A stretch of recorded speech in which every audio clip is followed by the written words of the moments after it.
truth to what Westbrook is saying? I do. I really do, Skip, having gone through this before.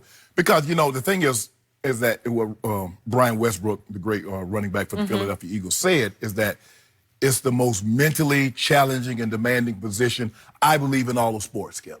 Okay. And your mind needs to be free. Now, what is happening here is that Jerry says, Dak, we believe you're worth X. Dak says, I believe I'm worth Y.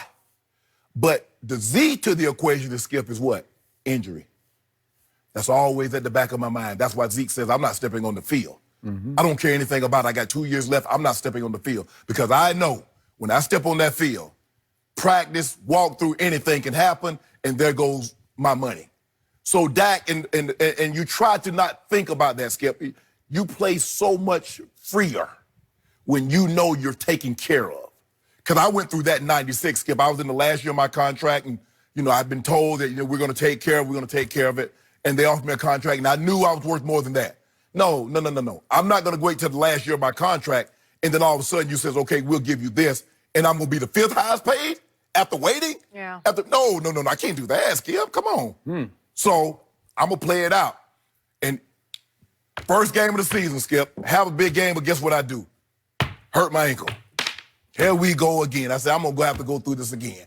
Past 2 off seasons, Skip, I had ankle surgery. So that's going through the back of my mind. Knock on wood, God protected me, have a great season, money was taken care of. But for Dak, Dak's like, yeah, what I need to do? I've won your 2 divisions. Skip said that's a big deal. Skip Bayless said that's a big deal. I heard that. I won 2 divisions. Shannon Sharp said not a Whoa. How about it? It's my time. I don't need you to talk. You interrupted me. Well, you needed a little point of order there. Skip Bayless says, I was rookie of the year. Skip Bayless said that. It's documented. I was. Skip Bayless said I had the greatest rookie season of any quarterback in NFL history. He said the words that he likes to use, Jenny Tabb, he said, I defy you to find a quarterback that had a better rookie season. I do, and you can't.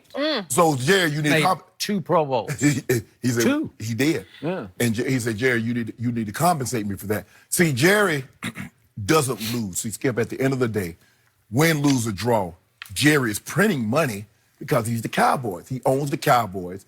He's out of the revenue sharing as far as everything except TV revenue. But as far as licensing, seat licensing, merchandising, Jerry goes it alone. He said, I can make more money doing it by myself than being in it with you guys, because you guys don't know what you're doing. Oh, Jerry know what he's doing. Because see, Skip, at the end of the day, before I wrap this up, at the end of the day, Skip, when this deal gets done, Jerry's going to shut the door, and Steven's going to be sitting there to his left. He's going, Steve, we won this one, Steve. Steve, we got him. We got him. You're saying they are prioritizing a contract negotiation over winning a Super Bowl. Is that what you're saying? Jerry Jones likes winning. And he said, and what did he say? He's done this longer, and he has a high tolerance, so he can wait it out. Okay. So he wants to win. Yes, Jerry is a competitor and negotiate. Skip, this man has done billions of dollars of deals with other guys that are billionaires. You think he wants to let a guy that's $100,000 beat him in a contract negotiation? No way, no how. He wants to win this deal. And the reason why this deal hasn't gotten done, Jerry has this on the table, and his team, and Dak's team, is unwilling to do a hometown discount. That's simple as that. You know that, and I know that. That's the right reason. I don't know that. I haven't spoken yet, and you're trying to speak for me. Hold on. You told me that this deal was going to be done. You told me once Dick. I told you I'm surprised. No. You said this deal go. Once Dak gives that a hammer will fall, I'll be surprised. When Zeke gets done. Once that deal is done. Yeah. Do I sound like that when I speak? Once not your Jerry voice. I like the Jerry voice. You did it yesterday. I don't know. That's how you do it. So I'm trying to figure out, here we are 7 weeks into the season, and the deal isn't done. But I keep hearing little birdie keep telling me the reason why the thing ain't got done is that ain't no hometown discounting. That's what I can't. Skip, I don't know if it's any truth to that. That might be a lie. And my grandma used to get on me all the time. She said, boy, what did I tell you about speaking behind people? What she meant by that is repeating what I heard somebody else say. Now, little birdie did tell me that. Say the biggest reason why this deal hasn't gotten done ain't no hometown discount cooked into it. Would that little birdie be negotiating against Jerry Jones? I don't know. Who knows? Who knows? You never know about those things. So I would like to clue in our loyal audience out there about two things operating right here, right now. One thing is the man across from me is the ultimate cowboy hater, and he has tried to drum up controversy and team-splitting crisis since training camp opened against my Cowboys. He wants the Dak deal to be the reason the Cowboys lose, the reason they miss the playoffs, the reason they fall completely apart. That's one thing that's operating.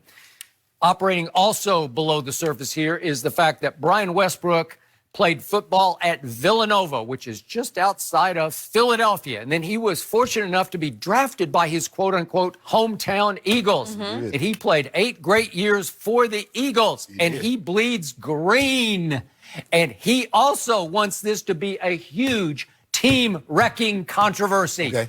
It's all about Jerry doing Dak wrong, and it is ruining the locker room, says Brian Westbrook.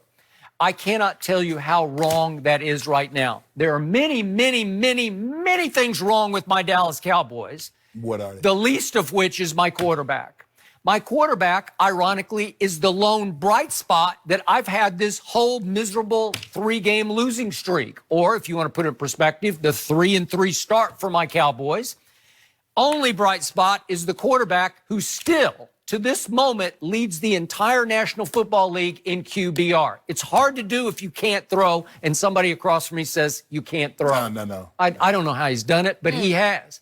The rest of it has been a disaster. Zeke has not been Zeke. I don't know. My eye test just tells me he's not quite the same. Is he running as hungry as he used to before he got his money? I don't know. It may be because his offensive line has been consistently getting its golden tails, its high-paid golden tails, whipped. Starting in New Orleans, they got knocked off the ball like crazy, which is why, in part, without the 2 star tackles at the Jets, Zeke Elliott had 10 runs of 1 yard or less. There were a bunch of zeros and a bunch of minuses in there because there's no place for him to go, and he doesn't open holes for himself. He doesn't make you miss at the line of scrimmage like a Camara can make you miss at the line of scrimmage. Which brings me to my guy, Amari Cooper. He has not been healthy since training camp opened. Plantar fasciitis, then an ankle, and now some sort of quad bruise. And he is the first to admit that his drop was the game-turning play of the game against Green Bay at home 2 games back. Quarter? Game-turning drop in the first quarter. Yeah, yeah. It resulted in an interception that should not have been. And he takes full blame, as did Michael Gallup after the Jets game, because he dropped 3 killer passes. So, is he to blame at all? Yeah, I'd say he's supposed to be the new #1 that game. You got to stand in for Amari, and boy, you came up really small, which brings me to my defense. There isn't one player on my entire defense who has played up to his potential this year. Not one. I can't show you one bright spot. Robert Quinn got a pass because he got a decent grade for the game at the Jets because he had 2 sacks. What happened on those 2 sacks? Mr. Sharp, Robert Quinn. And I want to love Robert Quinn, but the first one came on a coverage sack in which Sam Darnold, the player of the week, stood back there for like 8 seconds looking for somebody to get open, and he just couldn't find anybody. And Robert Quinn did a lap around the back of him and finally got the ultimate coverage sack. And then he got one in the 4th quarter because Sean Lee, they finally blitzed. They do not blitz. Sean Lee went on a blitz, and 2 guys took him. And guess who was unimpeded to the quarterback? Literally untouched was Robert Quinn to Sam Darnold, and he got a 2nd sack. Which brings me to my guy, Marcus Lawrence. Not DeMarcus, because there's no D in DeMarcus. Nope. There's money. He got $100 million. Yeah, deserved it. But guess what? Pro Football Focus ranks him this week among all defensive players. He ranks 137th. What? So he makes $100 million and is ranked 137th. That's horrendously bad. There are games go by, and I don't even know that he's out there. I don't know that he played. So this unit, which showed me, it suffocated Drew Brees and company. It suffocated Russell Wilson and company. All these same guys. And I don't know why. There's no spark. There's no energy. There's no urgency. There's no life on my defense. And you know why, Skip Bayless? Because you are doing the same thing they're doing. They're living on last year. You keep bringing up. You could be right. New Orleans. You could be keep right. Bringing up Seattle. No, but I bring it up because I saw it. I saw it happen. I saw real talent and firepower. What have you if you can do that against those quarterbacks in those 2 big games, well, then you got me. You know, like I'm sold. Okay. No. Well, now I'm not sold. And you could be right. They're just rolling the star on the helmet out there and saying, that'll do it. That'll stop them. Started smelling themselves. Okay. Started reading the paper. They're smelling that we themselves. good. Oh, DeMarcus Lawrence, $100 million. He young guy. Jalen Smith, young guy. Wolf Hunter. Ooh, Byron Jones. Oh, guess what? The other team said, we got something for y'all. Okay. We don't believe y'all good or y'all I say know y'all most are. people don't know who Tyrone Crawford is, but he's a really good football player, and he was huge for them last year as an interior pass rusher, and he is now out for the season. It's a huge little big loss. You know, it's like little big. And it cuts into your depth. It does. Well, but he's not even depth. He is firepower in the interior. So all of a sudden, now we get back to Brian Westbrook's big picture premise.